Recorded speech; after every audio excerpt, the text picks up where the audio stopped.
delighted to have you here this evening on behalf of the North Reading chapter of Students Against Destructive Decisions. I'd like to welcome students and their parents. Thank you for being here tonight. This is an important event.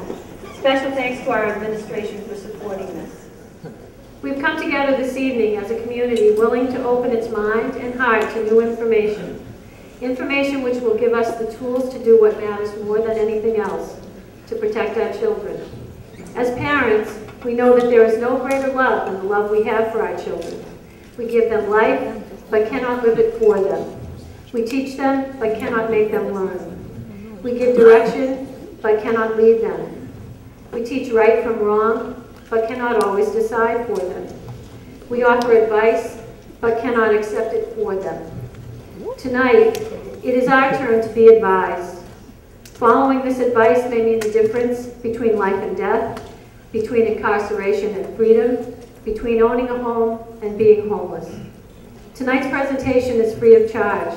At the end of the evening, however, students from SAD will be at the doors gratefully accepting donations. It is now my pleasure to introduce to you Attorney Scott Hydorn.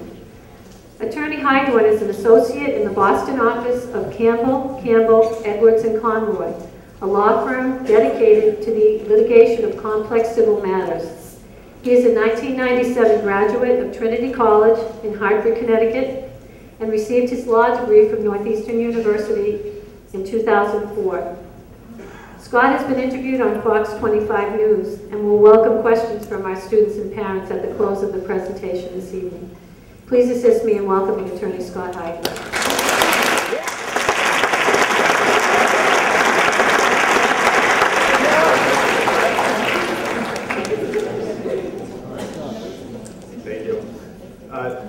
Thank you all for having me and for coming tonight. This is a very important event, especially this season, as it is prom season. Along with other attorneys from my firm, I go around speaking to groups like this across the Commonwealth, and I speak about social host liability. That is, liability for furnishing alcohol to minors. As we all know, the legal drinking age in this Commonwealth is 21, and it's obviously illegal and improper to give alcohol to somebody who's under 21. I'm going to go through that, talk to you about the law, talk to you about a lot of tragedies that have followed providing alcohol to minors, and talk to you about a lot of lifelong implications that follow from minors drinking and furnishing alcohol to minors. And I'd like to start out the talk with a discussion of the evolution of the law in Massachusetts, how it's changed and how it's gotten to the place where it is today. And I start with a story that happened at this house down on the South Shore in Cohasset in the summer of 1996. This house is owned by a businessman named John Lennon. And in the summer of 1996, Mr. Lennon had two of his children graduating from school. His daughter was graduating from college, and his son was graduating from Thayer Academy. His daughter and her friends were 18 years old, or about that age. His daughter was 21, and her friends were 21, old enough to drink. His son and his son's friends were 18 and not old enough to drink. And what Mr. Lennon did was threw a party, and he had alcohol at that party, and he didn't specifically provide alcohol to any minors. He didn't walk up to any minors and say, "Here, drink this beer." He didn't even encourage them to drink it. What he did was he put out 2 kegs of beer, a bunch of those red Solo cups that we all know so well, and he let what happened happen. And we all know, of course, what happened. The 18-year-olds at the party drank beer. They drank alcohol. And unfortunately, after the party was over, one of Mr. Lennon's son's friends, by the name of Greg Smith, tried to drive home, inebriated, and he crashed his car, and he died. And after he died, the police investigated. They found out that he was intoxicated over the legal limit, and they investigated where the alcohol came from, and they found that Mr. Lennon had bought the alcohol and allowed it to be consumed at the party. And so the district attorney brought charges against Mr. Lennon under the current social host criminal law in 1996. And unfortunately, fortunately for Mr. Lennon, but unfortunately, I think, for society, under the law at the time, he was not found guilty. The court said that the charges couldn't stick because Mr. Lennon had not, in fact, provided alcohol to anybody that day. The minors had the alcohol, they drank it, but he wasn't the one who provided it to them. So he was found not guilty on 9 counts of providing alcohol to minors. But Mr. Smith's parents brought a wrongful death case against Mr. Lennon, alleging that he was negligent in allowing the minors to drink that day. And that case settled. It settled for a confidential amount. I wasn't involved in that case. My brother was not involved in that case, so I don't know how much that case settled for. But I've been involved in many similar cases, and I can tell you it was probably a lot of money. Mr. Smith died at the age of 18 with his entire life ahead of him. Juries often award very large damages for that kind of a case. And perhaps using the money from that settlement, the Smith family lobbied our legislature to change the law. They actually hired a lawyer from down in Pennsylvania, which had a much more robust social host criminal law. And they changed the law in Massachusetts. And so in the year 2000, Governor Cellucci signed into law the new social host law that dramatically expands the scope of the law. This is the law as it was enacted in 2000 and as it is today.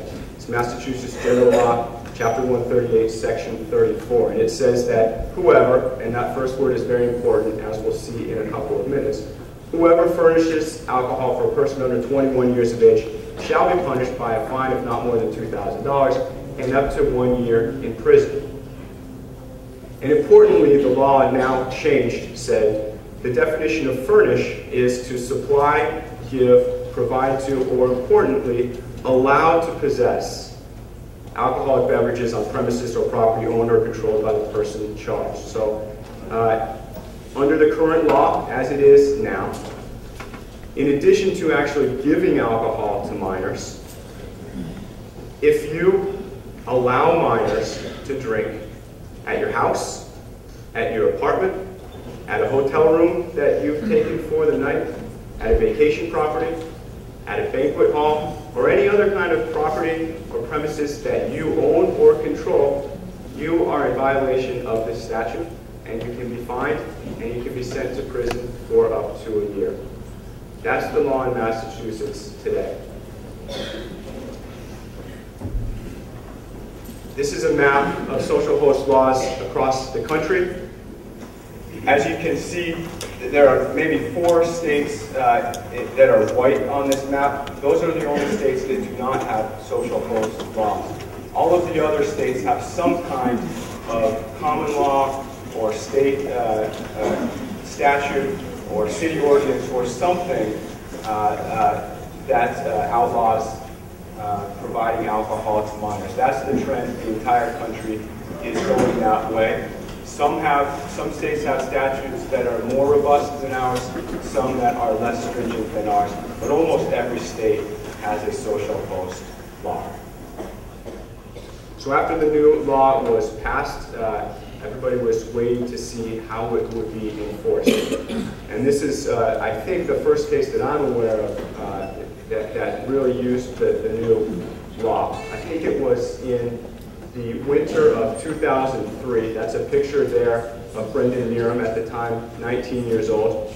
That's him in court, so we know something bad happened. In January of 2003, Mr. Neerum, then a freshman in college, was home for the winter holiday. And he and some of his friends, also age 19, decided that they would get some beer, that they would drink it at Mr. Neerum's parents' home. And he did. He went up to Massachusetts, went up from Massachusetts to New Hampshire. He bought a case of beer, brought it back, and he and a couple of his friends drank it over the course of an afternoon. At one point that afternoon, they got a call from Mr. Neerum's parents saying they were on their way home, and so they decided that they needed to leave. They don't want to get caught drinking the alcohol.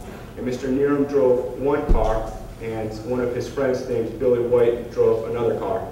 And unfortunately, leaving Mr. Neeram's home, his friend Billy White collided with two pedestrians, very seriously injuring one of them and killing the other. Neil Bornstein here with his, at the time, girlfriend Trista Zink. Trista dies, and Mr. Bornstein suffered a significant brain injury. The police investigated. They found out that Mr. Neeram had provided the alcohol, and in addition to charging Mr. White with DUI and DUI homicide, they charged Mr. Neeram under the social host statute. And Mr. Neeram pled guilty. He threw himself on the mercy of the court and hoped that he wouldn't get any jail time. And this is his quote here. This is what he told the court when he entered his guilty plea. Basically what he said was, if I only could have stopped Billy from driving that day, none of this would have happened. This entire tragedy could have been avoided. That's where he was with it. It was all about, for him, preventing drunk driving.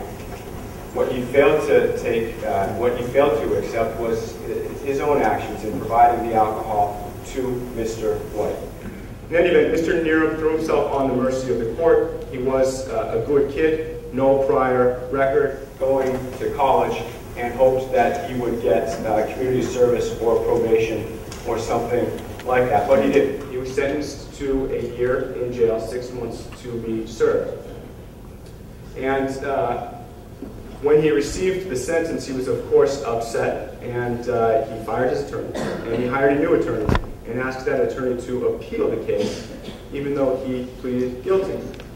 And what he said, and what his lawyer said, was, well, this statute doesn't apply to me. Why? Because I'm 19, I got alcohol from my friend and gave it to him, but he's 19, and there's nothing wrong with that. After all, this law is for adults, isn't it? It's supposed to be for adults who buy legally and give alcohol to minors. And as you can read on the slide behind me, the court said, no, Mr. Neeram, that's not what the law says. It says whoever. Whoever provides alcohol or allows it to be consumed on their premises is guilty of this law. And so his sentence was enforced, and he actually served time. That's the law in Massachusetts.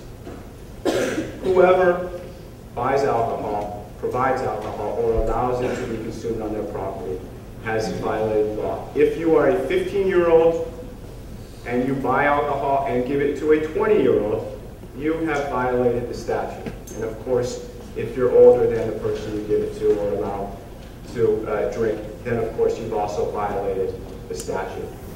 In Massachusetts, despite what may be the custom, despite what may be the prevailing attitude in the community, the law is you're not allowed to drink if you're under 21. And it might be one of the most disrespected laws in this Commonwealth, but it is the law. And a lot of people have trouble accepting it. There are probably a lot of you here who remember that the law used to be 18 years old in Massachusetts. And maybe because of that, maybe that's the reason why it seems to be accepted that teenagers and 20-year-olds think that it is okay to drink alcohol. Whatever your opinions are as to that, and I know a lot of us can disagree about that, that's the law in Massachusetts, and that's how it is enforced. In addition to the social host law, there are other laws that prosecutors use to enforce underage drinking in Massachusetts.